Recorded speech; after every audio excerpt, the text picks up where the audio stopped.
The following program is a presentation of Jez Sports.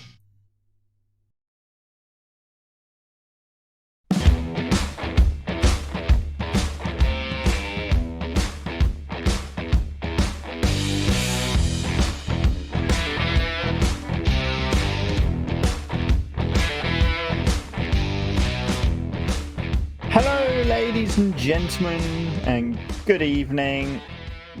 All right, royalty. Welcome back to the main event podcast. Today we are looking at AEW Collision. Yes, we know it's not a pay-per-view, but it's the first one ever, so why not? My name's Dan. That's Jez. How you doing, Jez? I'm doing all right. I've had a bit of a mixed week, actually. Didn't tell you about it in the pre-stream, but I managed to blow a tire on my car yesterday after coming back from a run. So I sat in the car for 2 hours waiting for the AA to come, and it would have been prime writing time, but I didn't have anything with me. So no, just did you not have a spare tire? I don't have a spare tire in my car. No. No, it's not just that I'm a useless, specimen and can't change a tire. It's that I didn't have one. So, fair enough. I think I do have like a little jack thing, like in the boot in a recess, but I had nothing to replace it with, so it was a total waste of time. If it was just a simple puncture, I might have been able to use some kind of spray thing to fill it. But no, unfortunately, I managed to slash the sidewall of the tire, so it was nice. It was broken. Is the most polite way of saying it. So yeah, lovely. Yeah. Other than that, it's been a good week. I've had a very sporty fortnight. Actually, been a lot of sports going on, motor racing and tennis and wrestling. Loads of wrestling. Putting all my subscriptions to good use there with New Japan and WWE and AEW are just giving it away for free on television at the moment. So cool. Keep going. Yeah. But how are you? I'm very well. Been outside working in the heat, so I've been sweating one out. So, which is a very Will Ospreay thing to say, if you will. At least I'm not going cheeky Nando. So yeah, that's true. Is that Ospreay or is that Zack Sabre? I think that's Ospreay. One of his moves is called a cheeky Nando's. Yeah, they're both as bad as each other.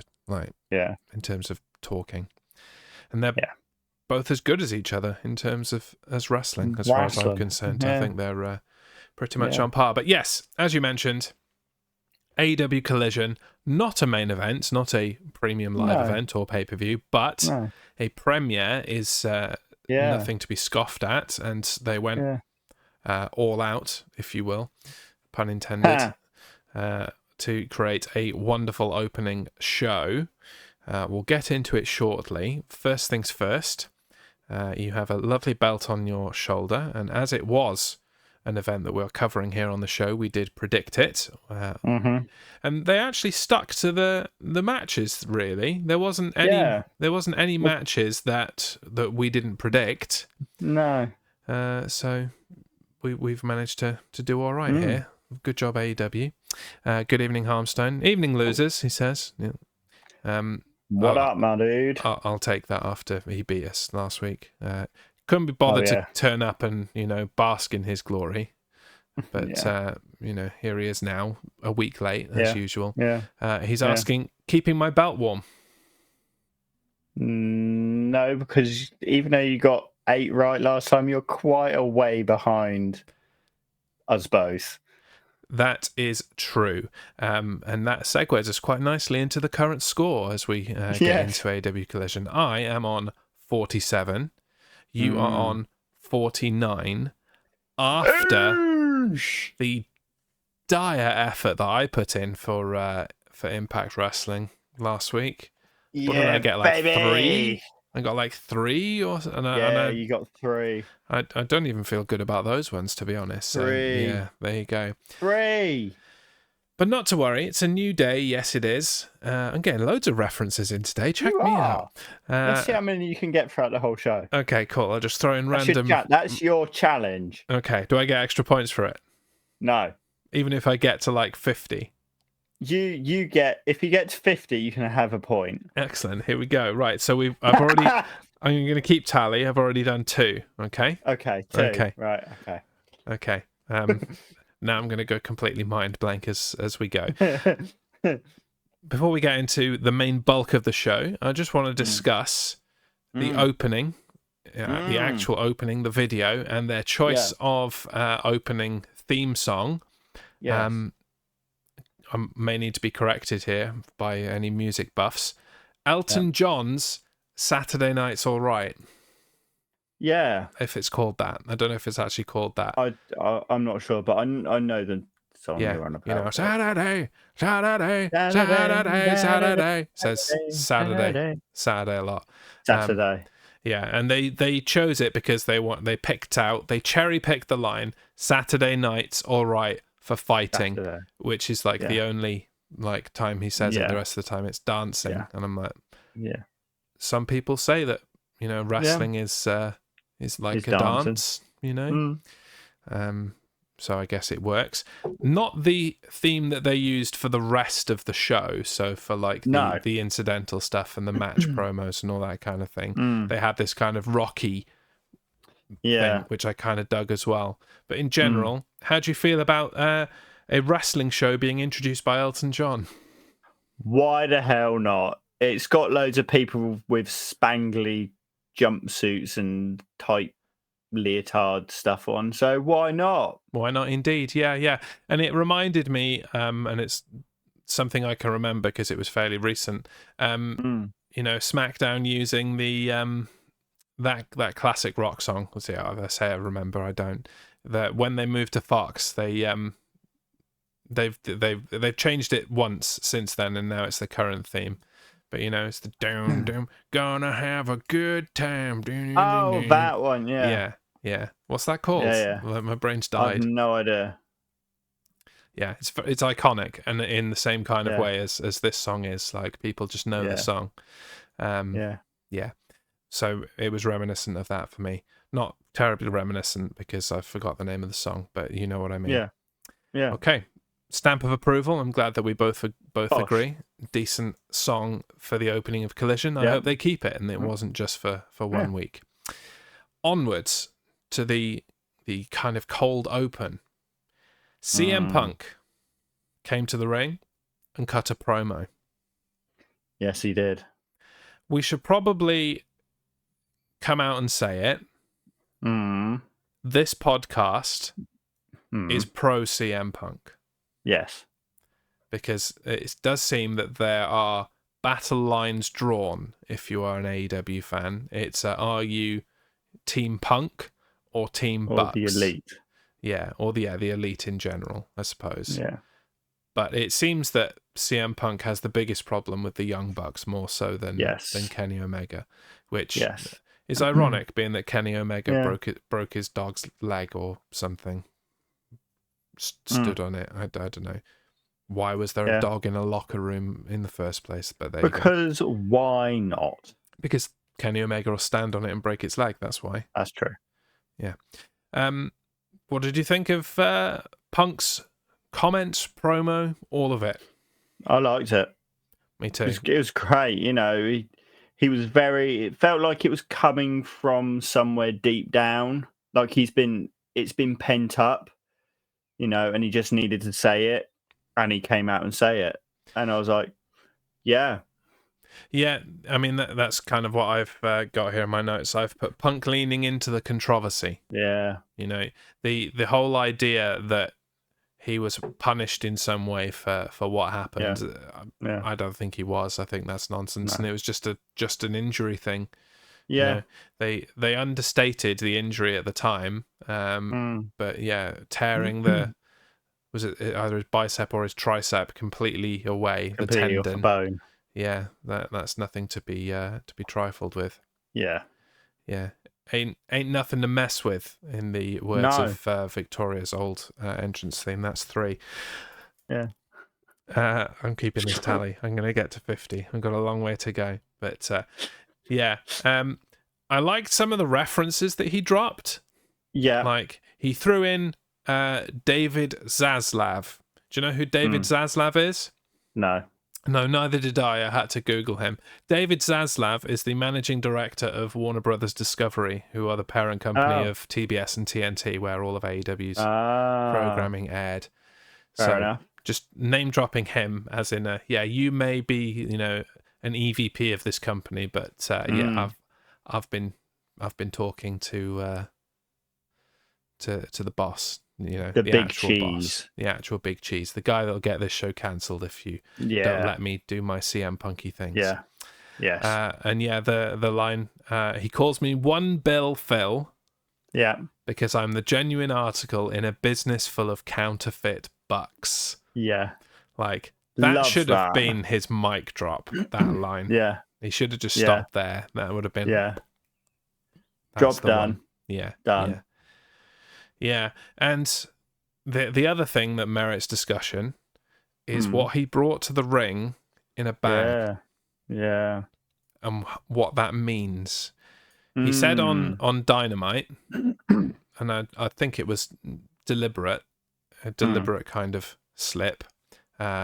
He's not supposed to be here. He's a Collision guy, suggesting that he's going to be exclusive to Collision and pay-per-views. So what does that mean? Does that mean... Are we getting 2 world titles? Soft brand split, maybe? Or maybe even a full brand split. I don't know. We've kind of got a soft brand split already. If CM Punk's going to be Collision, it seems like Miro and Andrade and basically everyone that we're going to talk about here today is going to be on Collision. Maybe they'll... actually put some relevance back into the TNT Championship now that they have a show that they care about on TNT. We'll get to that in the first match. But maybe they have a new belt and Punk is the inaugural champion. Yeah, and this will shut all the AEW fans up from going, oh, WWE's got too many belts. I mean, AEW's got just as many belts already. Yeah, I know. It might even have more. Just make it worse. Like even if you include NXT, because if you include NXT, then you have to include Ring of Honor. I'm pretty sure AEW have got more, and they had less television to use it on. Yeah. So I've never accepted that as a thing. Pretty sure that's a Batman villain, says Harmstone. What the line that I dropped? No, it's Victoria. It's Victoria. Yeah. He's already chalked that up. He's on 3. I'm on 3. It's happening. Yeah. Opening contest. Oh, the Discovery Warner Brothers guy. David Zaslav. Oh, yeah? Well, he must have copied the name. I don't know. Why not? When I Googled it, he was the MD of Warner Brothers Discovery, so... It makes sense. Yeah. Anyway, opening match. TNT Championship. On TNT. On Collision. Wardlow defending against Luchasaurus. Yeah. Take it away. What did you think of this one? It was okay. Kind of liked it.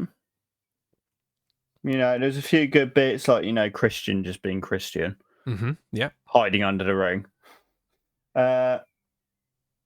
Luchasaurus giving a good beat down on the big guy of Wardlow. Quite like that. Wardlow picking up Luchasaurus. Good on you. Camera. Using the camera. And then kicking out of a choke slam. That's a finisher. Yeah. That's a negative. Especially when you are... Let's face it, Luchasaurus is Kane. That's the character. Yes. Yeah. You don't kick out of the choke slam. No. You just don't. No. You've covered that basically. My only other positive is Luchasaurus with some gold, singles gold. Yeah. Don't get me wrong, I'm happy about that. Long deserved. He's been one of the day oneers. Yeah. Was even there at All In, I think. So I think he was. Yeah. Yeah. So good. Glad to see it. Finally. I would like to see, and this is not about the match, but just in general and continuing our conversation from previous, I would like to see the TNT Championship defended on every Collision, at least for the next few months, like it was in the early days of Dynamite on TNT, when Dynamite was on TNT. Yeah. And likewise, I'd like to see the TBS Championship defended on Dynamite every week for a while. And it has been quite a lot fairly recently. You know, Statlander's doing a good job there. But especially now that Luchasaurus is the champion and he's a heel, he can just squash people. Just squash people week in and week out for a while. Chunk a bunch of defenses together. Give Orange Cassidy a run for his money as the guy who defends the belt the most with his international championship. Predictions. Who did you go for? I believe I went with Wardlow to retain. You did indeed go with Wardlow. I went with the Luchasaurus. Oh, well done. And it was more of a wishful kind of prediction. Was it really. Wishful? Good prediction. Yeah, I'm like... but I also thought, first episode, they're going to want to do something with Impact, some kind of memorable thing. Yeah. And what better way than to have a title change? They haven't got any other titles on the line on the night, so this is probably where it's going to happen. So I will take being the one and leaving you in the dust this week. I'll be a donut. Yeah. I did get worried at a few points. I'm like, no, this is just going to be super Wardlow. But thankfully. That's what I was highly expecting.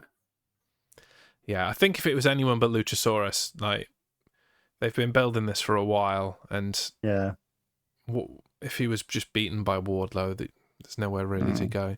He wouldn't be the right hand of destruction. He'd be like the right hand of jobbing, I guess. Yeah. He'd have to join the job squad. Boom, that's 4. Yeah. And if he wasn't particularly happy with what was going on, he could even join the Union, which is another stable from the 90s. That's 5. Next, Buddy Matthews against the returning Andrade El Idolo. Going to get my con in there straight away because it's my only one. Go on, then. Kevin Kelly, whom I'm thrilled to have as a commentator on AEW, kept calling him Andrade El Idolo. Yeah, I heard that. Yeah. Idolo, like he was some kind of electronic female deer at the bottom. Idolo. Idolo, yeah. Do you want to know what my only negative is? Kevin Kelly? No. What? When Buddy Matthews was coming to the ring, they went, Buddy Murphy. I thought I heard that. Yeah. But I was like, no, she must have just made it sound like Murphy. No, I rewound it and just went, hold on, is that Buddy Murphy, did they say? And rewound it, I was like, yeah, they said Buddy Murphy. Oops. Yeah. Well, I was like, you numbnut. Yeah, but no, in general, I like having Kevin Kelly there. I've gotten used to him again from New Japan Pro Wrestling, obviously. He's doing the commentary for them. And back in the day in the WWE, like, if you ever watched the stuff that was on free to air television, like Metal and Superstars, it was Kevin Kelly, and I always thought he did a decent job. He was one of the guys that The Rock really loved to roast. Yeah. So there you go. I'm not taking that as a reference. That's just memories. Yeah. Memories. Okay. Things I liked. Because this was the match of the night.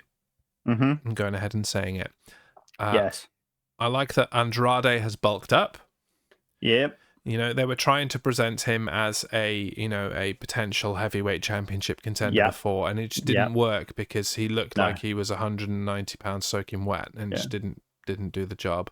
He's bulked up now; it's more believable, and I think it suits him being a bit more stocky and stodgy. The cartwheel moonsault on the apron, another good Andrade moment. I liked the doctors checking out the kayfabe injuries during the commercial break. And then resuming the match, using the non-television time to check out the guys, and then getting the match going again afterwards. And I just love the way that they both sold their injuries throughout the rest of the match. That was really cool. Andrade's fake boot back elbow, which is one of his signature moves, but I felt like it was a particularly good example of, I'm going to kick you, actually no I'm not, here's a back elbow into the face. Great noise. It worked really well. And I think this is probably on your list as well. The gentlemen using their lady partners' submission moves, and Andrade winning with Charlotte Flair's figure eight. Not that they could call it that. They can call him Buddy Murphy apparently, but they didn't want to call it the figure eight. They said, bridging out of the figure four and doubling the four to make an eight. I'm like, that's a very long way around saying it, but I get what you're doing. You can't say figure eight because copyright. Fine. Matthew, what is Rhea Ripley's submission called? I've completely forgotten. I couldn't remember either, which is why I just put submission. That's what I put. I put Matthew's Ripley submission. I can't remember what it's called because it's not her main move. No, it was just a move that she started doing in preparation to fight Charlotte Flair the first time at WrestleMania with no crowd. I don't know what it's called. It's gonna have some kind of grungy rocky name. I'm gonna have a look. Okay, fine. I'm just gonna call it the badass Mammy Cloverleaf. How about that? It's a reverse Texas Cloverleaf. If we're being pedantic about it, that's what the move actually is. And Rhea Ripley does it better than Buddy Matthews did. But there you go. Found it. What's it called? Do you want to have a random guess? Only if you give me a clue. Otherwise, I'm literally just saying words. It's begins with P. Lock. No. D. P. Lock. It is the Prism Lock. Okay. I probably would have heard that as prison on WWE television, leaning into the Dominic's done hard time thing. So the Prism, which is quite a cool name, I think. Yeah, Prism Lock. Bit generic though. Yeah, but doesn't really scream Rhea Ripley, which is probably why I couldn't remember what it was called. But there you go, reverse Texas Cloverleaf it is. There you go. Anything to add to my my pros and cons from the match? Yes. Go on then. Julia Hart. I did like that she went to grab the the skull mask of Andrade, and he was like, "No, you no touch it," and she was "You not touchy," and just skulked backwards again in the kind of fit Undertaker-y way that she does. Yes. Yeah. Oh yes. Yeah. Anything else? No, just the House of Black ending bit. Yeah, and this week on Collision, we've got Brody King and Andrade El Idolo. And then I'm sure the following week, we'll have Malachi Black and Andrade El Idolo. And then after that, we'll have Julia Hart versus Andrade El Idolo. Yeah. Predictions. Yes. Unsurprisingly, we both went for the inevitable Andrade El Idolo. So it takes me to 2, a thank you. And you are finally the one. Well, I'd love to be the one. Gotta be the one. We are the ones. Build pre-show as Miro versus TBA. Miro to be in action was their actual wording. Yeah. And it kicked off with Tony Nese coming to the ring to get some cheap heat from Chicago, which I kind of liked in a weird kind of way. I wouldn't expect me to, but I did. It was cheap, it was funny, and I was like, Collision's cancelled. we're just going to do a workout. We're just going to do a workout instead. On your feet.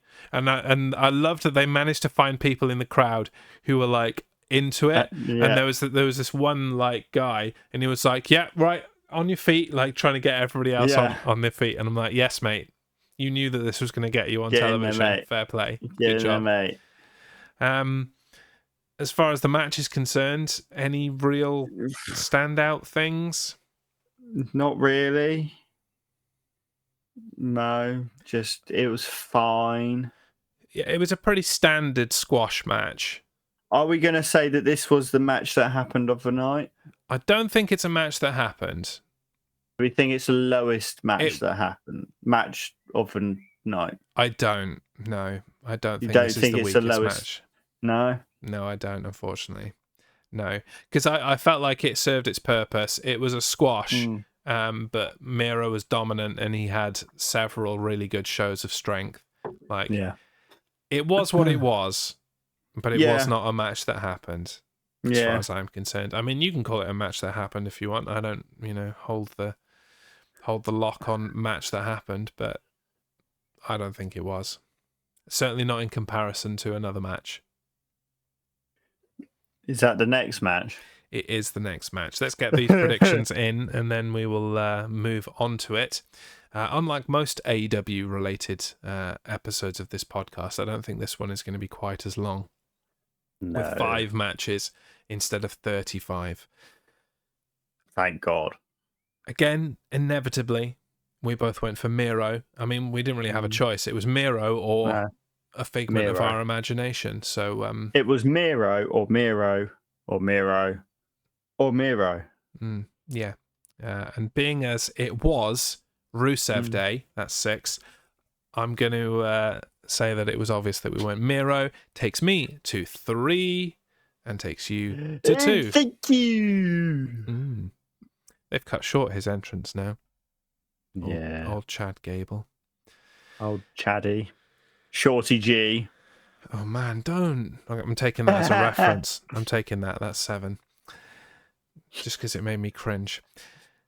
Next, speaking of cringing, The Outcasts versus Willow Nightingale and Sky Blue.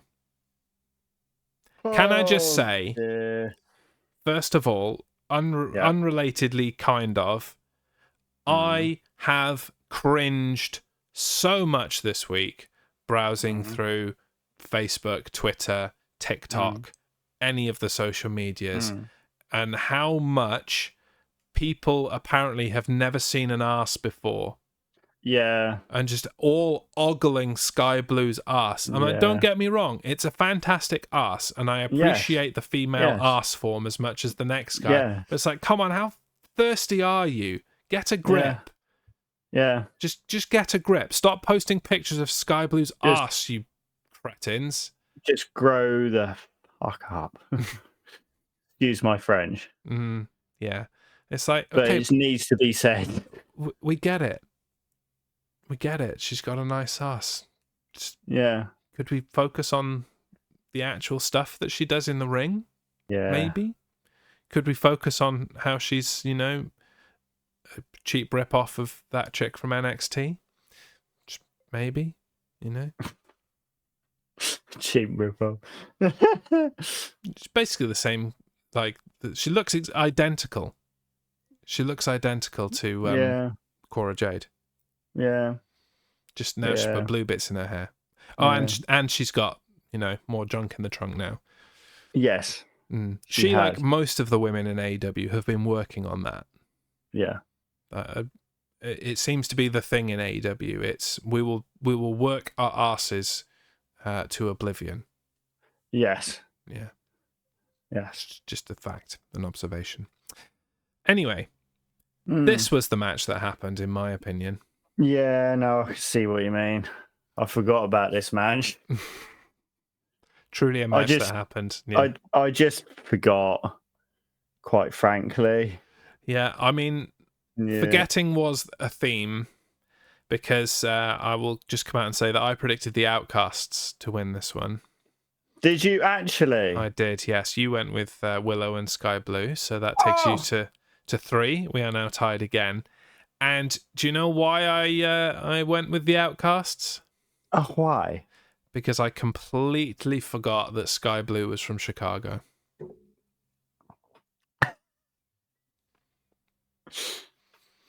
Had I remembered that she was a hometown girl. A golf clap, thanks very much. Yeah. Had I remembered that she was a hometown girl, I would obviously have gone with that team, but I thought the bad chicks were going to get another one over on them. Nope. There were a couple of things that I liked. Okay. The first one is not related to the actual match content, and that was the color-coordinated outfits on both of the teams. Yeah. You know? They both look like actual tag teams because they had matching outfits. I mean, you'd expect that from the Outcasts. They've got a name. Yeah. But, Willow and Sky went with it as well and had their Cubs-themed attire, the nice royal blue and red for the Chicago Cubs. Go Cubs. Coming to London this weekend. Chicago Cubs.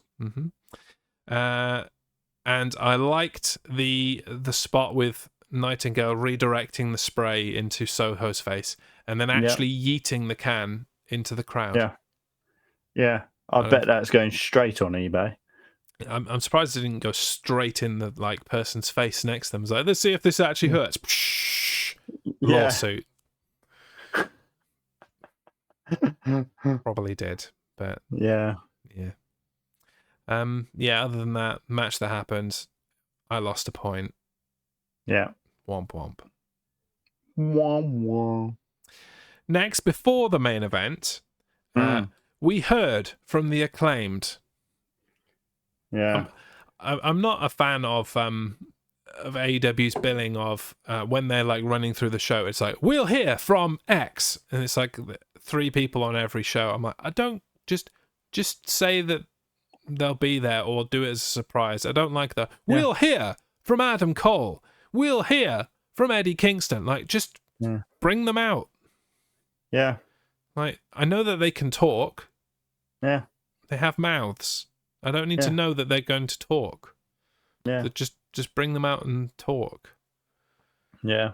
Yeah. There was one highlight of this for me, though, and I'm sure that you can guess what it was. I'm not even going to try. Oh. Tony Schiavone joining in on the scissor. I thought that was hilarious. Absolutely hilarious. Yeah. Do you want to hear a funny story? Enjoyed it. Go on then. So, as I've talked about before, I've corrupted my best friend's children into liking wrestling. And they came across AEW. Bear in mind, they are 8 and 5. And they saw the scissoring part, and they started to ask questions about, Mummy, what is scissoring? So, very quickly, AEW has been turned off in her house. That's a shame, Dan, because as you well know, everyone loves the Acclaimed. That's 8. I don't think you're going to get to 50. No. We've got one match left and you're on 8. How about as a compromise? No. 10. No. I get an extra point for 10. No. I can get 2 in the last one. No. How about 12? No. 15. It sounds like 50. No. Stop trying to wiggle around it. You set the goal at the beginning. I'm here wiggling like Norman Smiley. Smiling Norman Smiley. That's 9. You knew how long this was going to take because you've seen the thing. You know the notes. But I've been concentrating on my job, Dan, and now I'm trying to Scotty to Hottie worm my way back into action. Maybe even an Otis caterpillar into action. That's 11 now.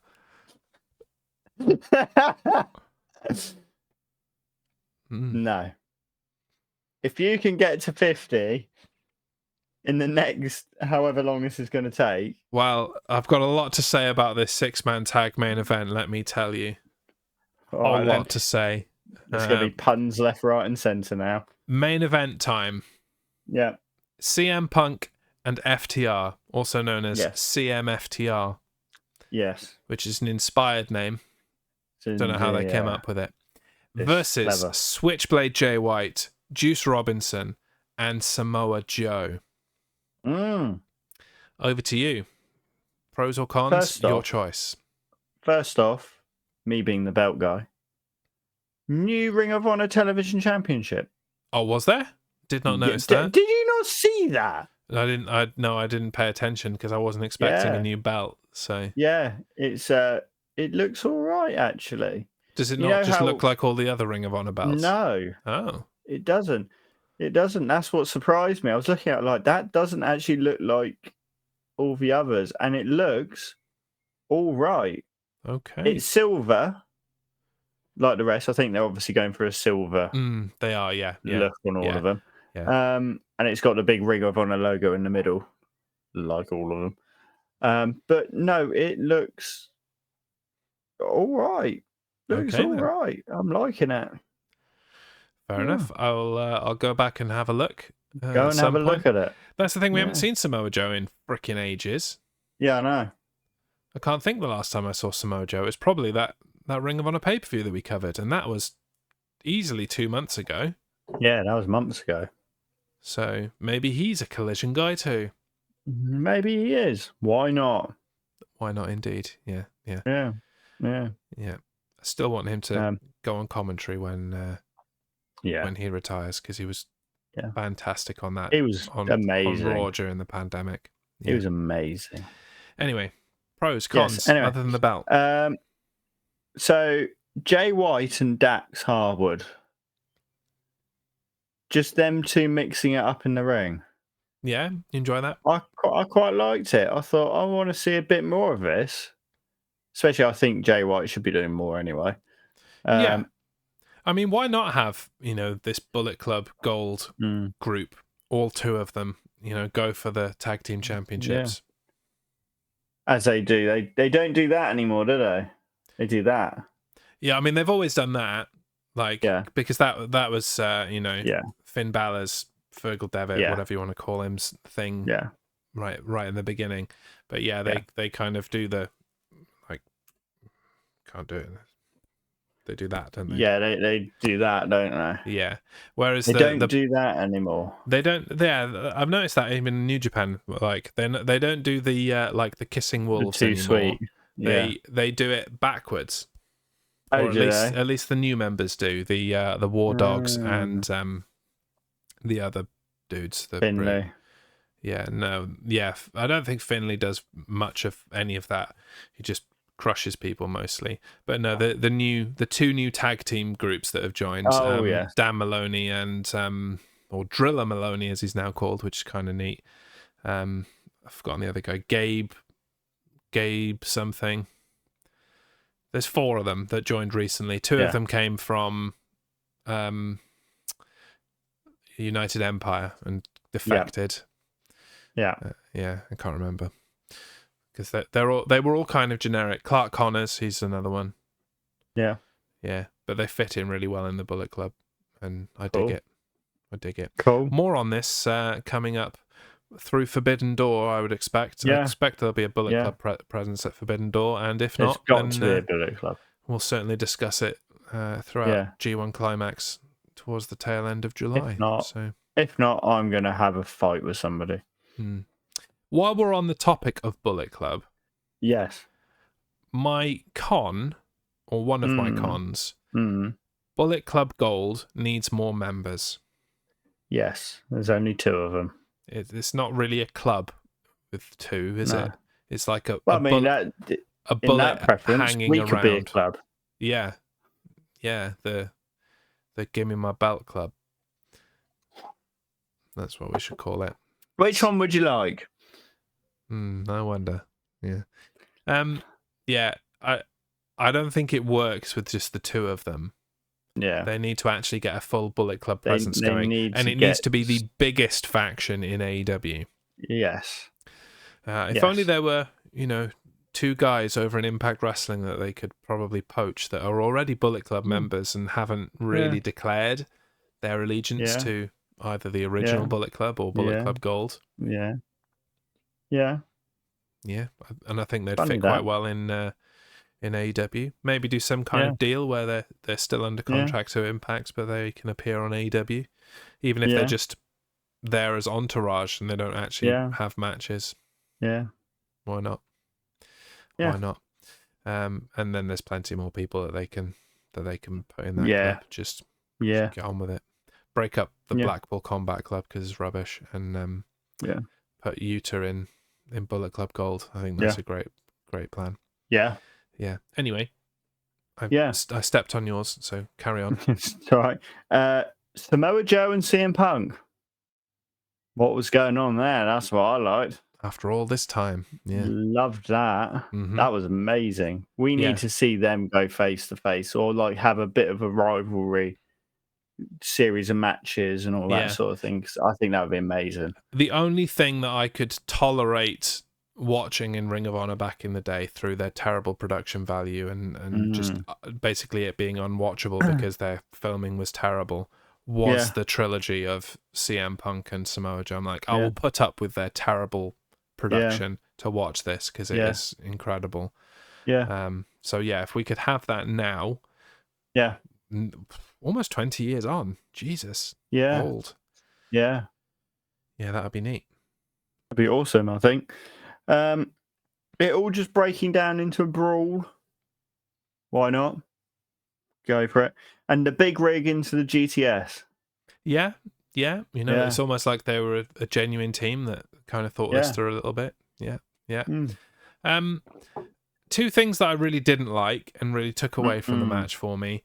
The confused tagging towards the end when both CM Punk and Cash Wheeler tagged Dax Harwood, and then the referee kind of declared Cash legal, and then CM Punk did the pinning. I'm like, right, you messed this up.